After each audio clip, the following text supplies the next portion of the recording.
Assalamu алейкум, урматтуу мусулман бир туугандар. Жер бетинде канча оорулар, илдеттер бар болгон болсо, ошонун бардыгына шыпа, ошонун бардыгына витамин Аллах таалам бул сыяктуу мөмөлөрдө жашырган. Азыр сиздер менен биз ушул банан туурасында сөз кылмакчыбыз. Аллах таалам Кур'ан-ы Каримде бул банандын пайдасын айтпаса дагы, банан туурасында эскерип мындай деген. Отоллахим мандуд мөмөлүү банан дарактарында.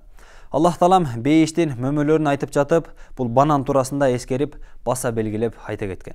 Демек, банандагы бир өтө чоң бир орунду ээлейт. Адамдын дене мүчөсүндө, айрыкча жаш өспүрүмдөргө өтө пайдалуу мөмө жемиштердин бири бул банан. Жана ошондой эле сырткы келбет жагынан дагы эң жагымдуу мөмө жемиштердин бири. Изилдөөчүлөрдүн айтуусу боюнча 100 грамм банандан 100 грамм балыктын этинин калориясын тапса да болот. Жана бул банан адамга күч кубат берүүчү мөмө жемиштердин бири. Аллах таалам бизге жалпы эле адамзатка сүттү жана нанды эң негизги азык катарында жараткан.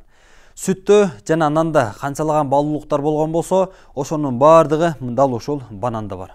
Кимде ким эртең менен ач карын бирди, же болбосо экини, же болбосо 3 даана банан жей турган болсо, ач карын дегендеги эртең менен тургандан кийин бир аз убакыт өткөрүп, мисалы жарым саат же болбосо 1 саат өткөргөндөн соң даратканага барып келгенден кийин дагы ашказан толугу менен бошойт.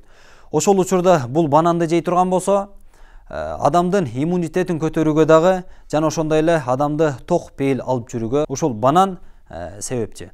Ошондуктан адам баласы ушул мөмө жемиштерди жеп жатып, Аллах таалага мактоо шүгүрлөрдү айтуусу зарыл.